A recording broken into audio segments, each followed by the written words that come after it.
silver and tiny pieces of mirrors. Gosh, it must have been something to see in its glory when it was new.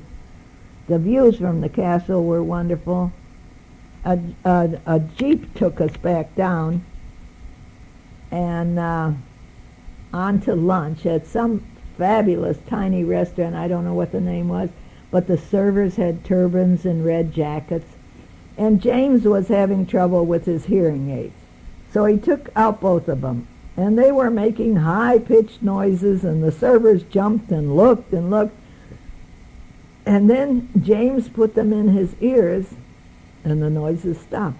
And the servers, they laughed and laughed. Everyone is well today. Yesterday I washed my hair in cold water and had the shivers.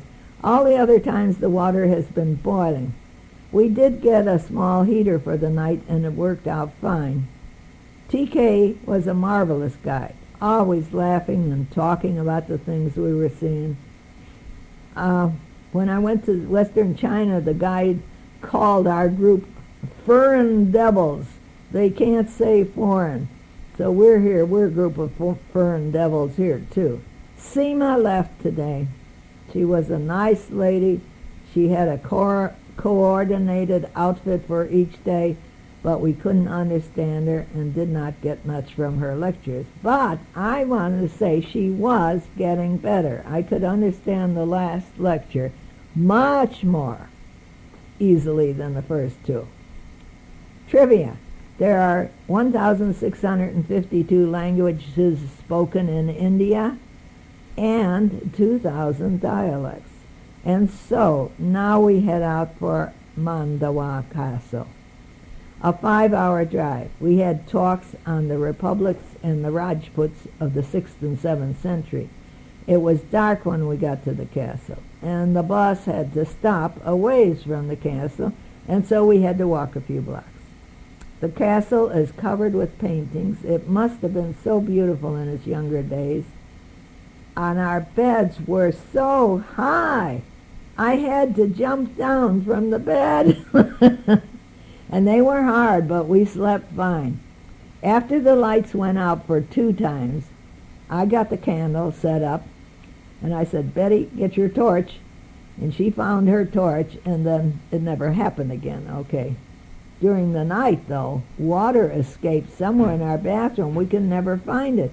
And we put all the towels down and the newspapers. Oh, my God, what a mess for the maid. And it could have gone into the bedroom, too, but it didn't.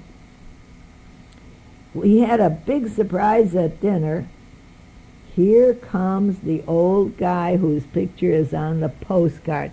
The old guy with the white mustache that Betty photographed, and she bought his pictures, too.